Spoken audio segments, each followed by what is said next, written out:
اس لیے بزرگوں نے اس کا اہتمام کیا. دونوں سے پناہ مانگو, مصیبت سے بھی اور معصیت سے.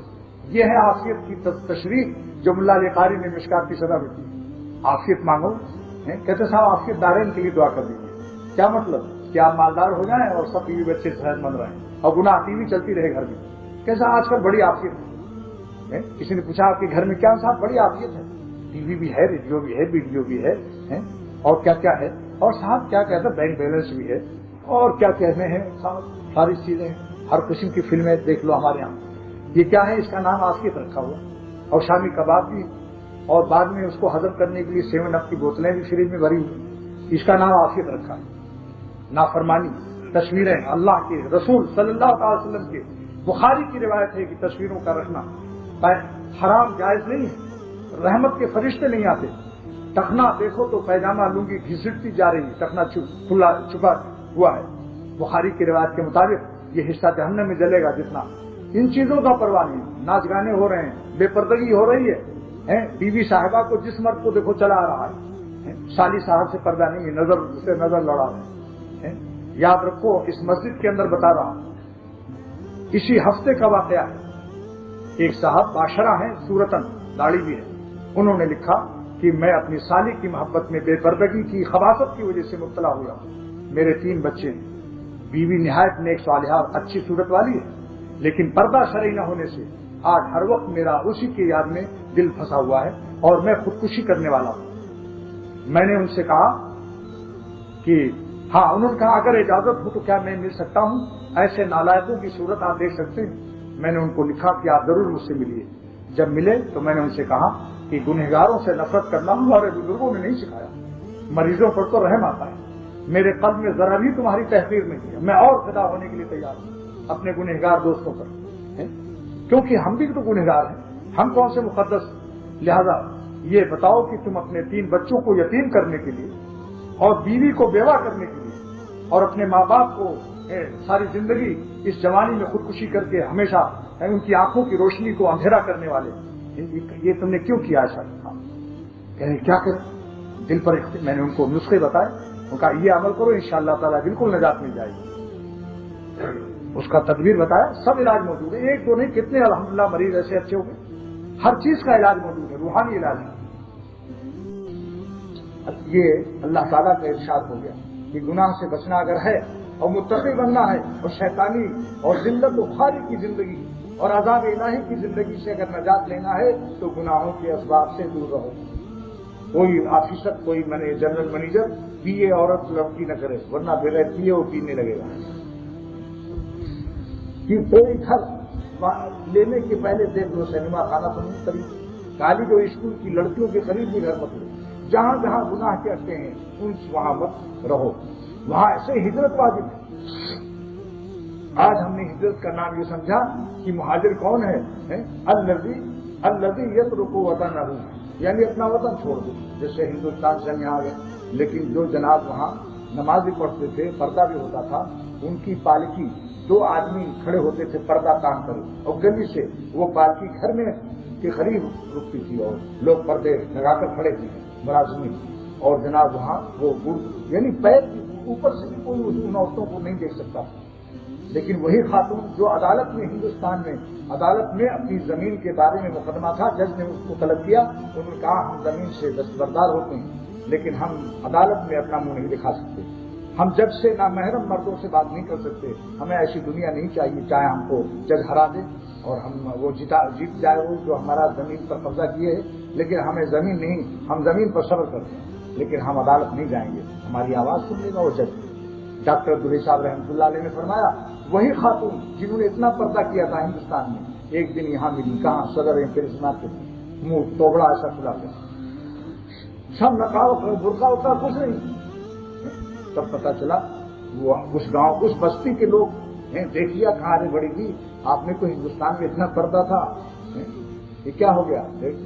یہ حالت. یہاں مال آیا, دولت آئی, دولت میں 2 لاکھ مارا اور چت کر دیا, سارا دین کی بربادی ہو گئی. لطیفے کی بات یاد آ گئی. مفتی محمود حسن گنگوئی دیوبند کے صدر مفتی نے مجھ سے فرمایا کہ ایک ہندو نے پوچھا, حضرت جا رہے تھے, ایک ہندو نے پوچھا کہ مولوی صاحب बकरी की शक्ल और सूअर की शक्ल तो मुझे एक ही तरह लगती है, ये आपके अल्लाह मियां ने सूअर को तो हराम कर दिया और बकरी को हलाल कर दिया, ये क्या बात? तो मुफ्ती साहब क्योंकि बहुत पुरमजाक आदमी है, मजाक में मसला बताते हैं। कहने लगे लाला जी, अगर तुम्हारी अम्मा मेरी बीवी की शक्ल की हो जाए तो क्या हलाल हो जाएगी? शक्ल से ये देखो मालिक का क्या हुक्म है। वहीं कहने लगा आप तो बड़ा कड़वा जवाब देते हैं। कहने लगे तुमने कौन सा मीठा सवाल किया था?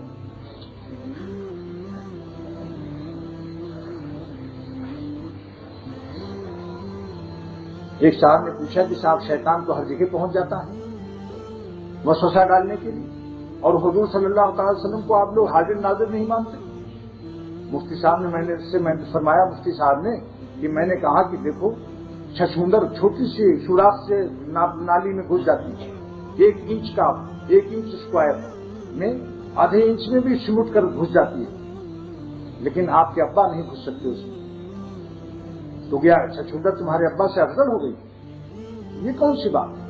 सरवर आलम सल्लल्लाहु अलैहि वसल्लम की फजीलत यही क्या कम है कि आपको अल्लाह के बाद कोई उनके मुकाबले में नहीं। आप फरिश्तों से अफजल हैं, अंबिया से अफजल हैं, अर्श कुर्सी से अफजल हैं। सरवर आलम सल्लल्लाहु अलैहि वसल्लम की फजीलत यही क्या कम है कि आपको अल्लाह के बाद कोई उनके मुकाबले में नहीं। आप फरिश्तों से अफजल हैं, अंबिया से अफजल हैं, अर्श कुर्सी से अफजल हैं।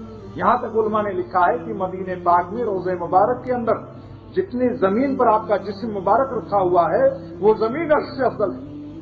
क्या लोग समझते हैं? इमाम मालिक रहमतुल्लाह अलैह फरमाते हैं जो ज़ियारत करके आए वो ये न कहे कि ज़ुरतु क़ब्रन नबी, मकरूह है ऐसा कहना। फरमाते हैं यूं कहो ज़ुरतु नबी सल्लल्लाहु अलैहि वसल्लम, हम हुज़ूर सल्लल्लाहु अलैहि वसल्लम की ज़ियारत करके आ रहे हैं। क्योंकि आपने इरशाद फरमाया मन ज़ारा क़ब्री फ़क़द ज़ारनी, जिसने मेरे क़ब्र की ज़ियारत की उसने मेरी ज़ियारत की। लिहाजा ऐसा कहना कि मैंने क़ब्र की ज़ियारत की मकरूह है। इमाम मालिक रहमतुल्लाह अलैह फरमाते हैं ये कहो कि ज़ुरतु नबी सल्लल्लाहु अलैहि वसल्लम, मैंने हुज़ूर सल्लल्लाहु अलैहि वसल्लम की ज़ियारत की। जिस अल्लाह ने दिल बनाया है उसकी याद में जिसका दिल न लगे उस दिल को अल्लाह ताला उस पर रहम कर दे, हमारे दिल पर भी उस पर भी। बुजुर्गों ने फरमाया कि लगे या न लगे तुम लगाओ, हमारा काम लगाना है, दिल का लगाना फर्ज है। किसने कहा कि लगना फर्ज है? लगाना फर्ज है, लगना फर्ज नहीं है। हम लगाएंगे, कुछ दिन के बाद अल्लाह को रहम आ जाएगा कि कैसा मेहनत कर रहा है, हमारे नाम लेने में मशक्कत ज्यादा होगी। फिर एक दिन ऐसा आएगा कि माशाअल्लाह मजा आ जाएगा। चंद दिन करके तो देखो, पहले ही दिन से सोचने लगे क्या मिलेगा। ये भी कोई बात है? पहले ही दिन कोई कहे साहब क्या देंगे आप, ये लेने देने की बात, कुछ बदला मत चाहो। यही कहो खुदा से कि आपका नाम लेना खुद मुझ पर बहुत बड़ा फजल व एहसान है। मुझे आपके नाम लेने की तौफीक हो जाए, मेरे मुंह से एक दफे अल्लाह निकल आए तो सारा जहान मिल गया। हफ्ते खलील की सल्तनत आ गई। उनका नाम इतना कीमती है, इतने बाबरकत हैं, बरकत वाले हैं कि जिस जबान से नाम निकले वो जबान भी बरकत वाली, वो जमीन भी बरकत वाली हो जाती है। खुदा को नाराज करके अगर गुनाह का आगाज किया है, अभी गुनाह कर नहीं रहा है, सिर्फ गुनाह करने के लिए दिल में ख्यालात पका रहा है। एक शख्स गुनाह कर नहीं रहा है, गुनाह करने की दिल में स्कीम बना रहा है, सोच रहा चलो किसी औरत को देखें या गीबत करें या सिनेमा देखें या VCR देखें, टीवी का प्रोग्राम देखें, चाहे वो औरतें हों या वो घुटने खुले होते हैं अक्सर क्रिकेट वालों के, नाक से घुटने तक छुपाना मर्दों के लिए फर्ज है। मर्द को मर्द का औरत नाक से घुटने तक देखना हराम है। मर्दों को भी किसी मर्द का नाक से घुटने तक लगोट बांधे हुए बॉक्सिंग हो रही।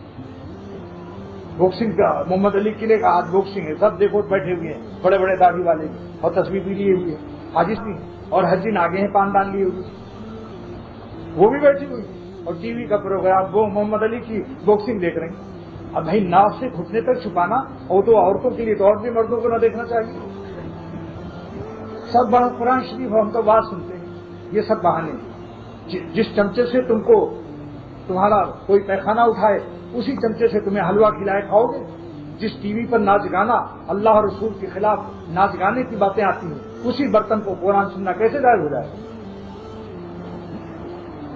अदब के खिलाफ हो गया नहीं? अगर आपको कोई औरत अपने बच्चे का पैखाना किसी चमचे से साफ कर दे और उसी चमचे से आपको चाय की प्याली में चीनी घोल दे, हालांकि धो के चाय घोले, आप कहें साहब ये हमसे नहीं पी जाएगी। क्या वजह है कि जहां नाच गाना, नंगी औरतें और तमाम खुराफात, उसी से कुरान सुना जा रहा है। ارے بھائی قرآن آپ خود پڑھ لو تلاوت کر کے، کیسٹ پہ سن لو، مگر ٹی وی اور ریڈیو کی ریڈیو بھی سن لیجیے.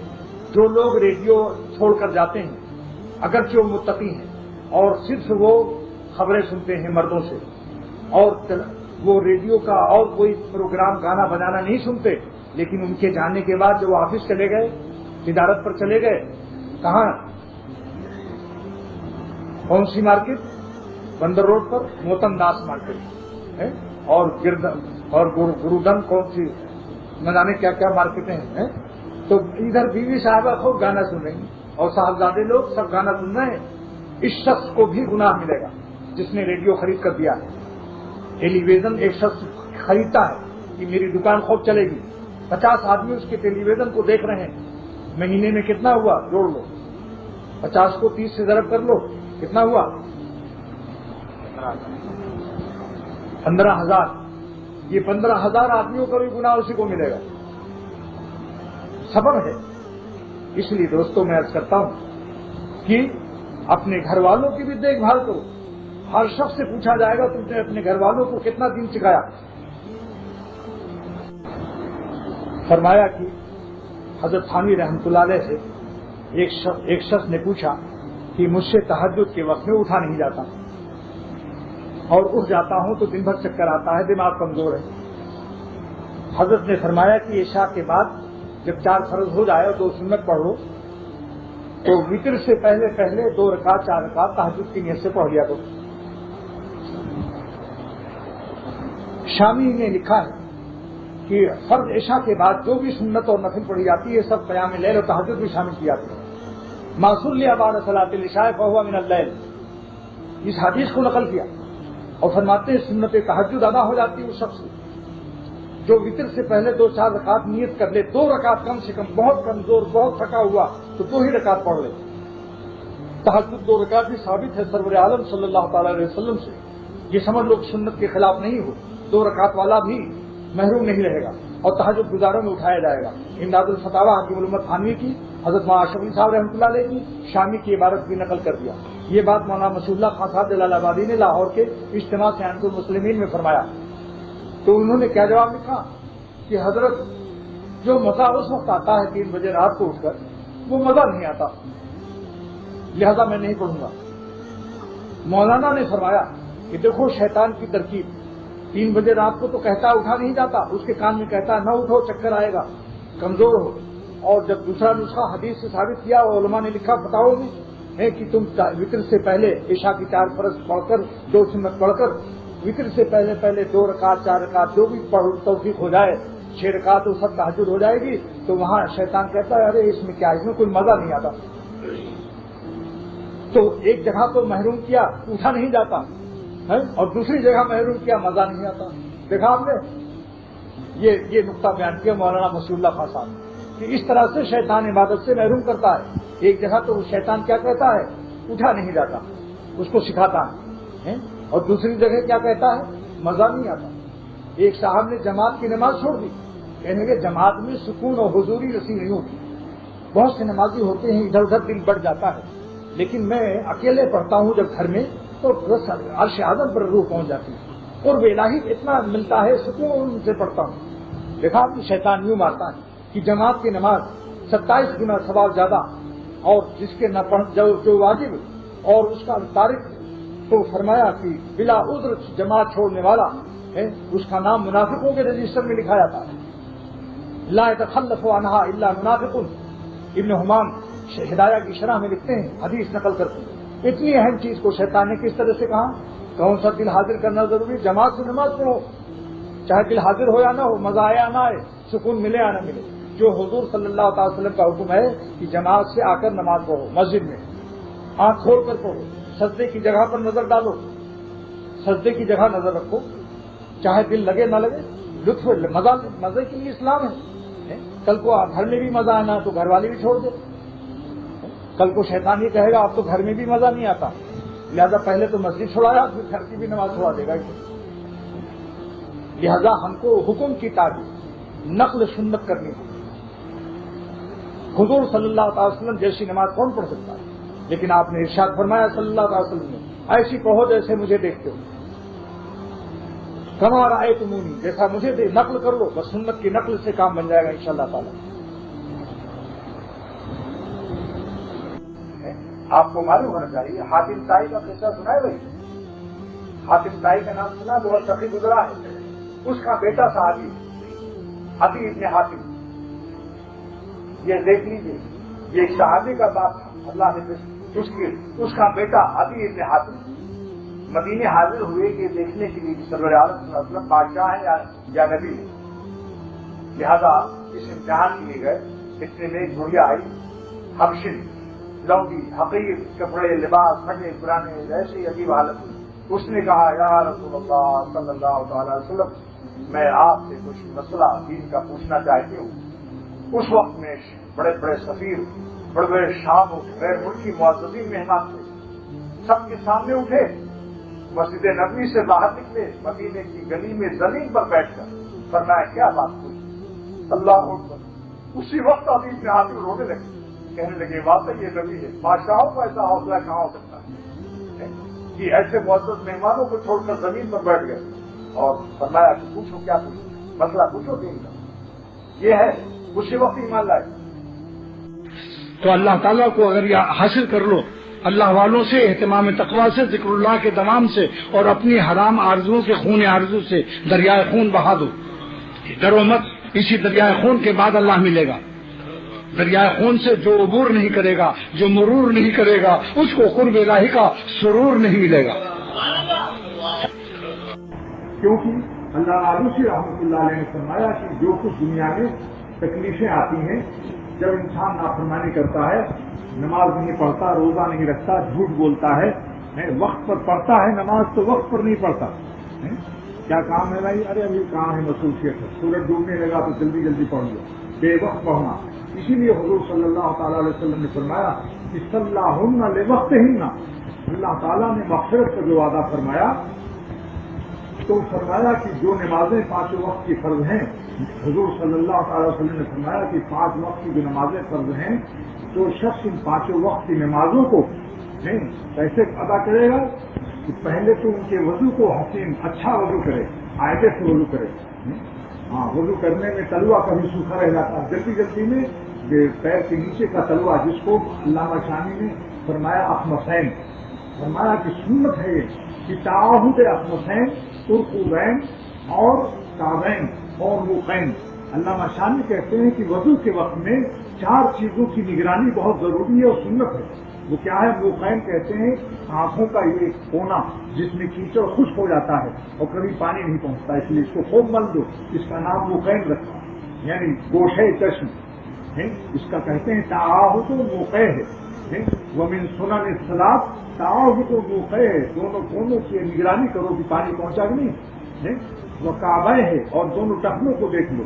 वो उर्कुबै है, उर्कुबैन है ये एड़ी के ऊपर जो मोटी सी रग है। वो अहमसै है, अहमसैन कहते हैं तलवा को, पाँव के नीचे का हिस्सा जहाँ जो जमीन से मस नहीं होता, जमीन से मस नहीं होता, और अंग्रेजी में कहूँ जमीन से टच नहीं होता, क्योंकि मस तो अरबी लफ्ज है, अलमस तो माने अरबी में छूने के हैं, लेकिन बहुत से इसमें अंग्रेजी का लोग बैठे मस के माने नहीं समझेंगे, मस से मस्सा समझ जाएंगे या पता नहीं क्या समझ लेंगे। इसलिए उनकी रियायत से कहता हूँ मस बमाने टच हो, यानी तलवा जो जमीन से टच नहीं होता, मस नहीं होता, उसको खूब मल लो, समझ गए।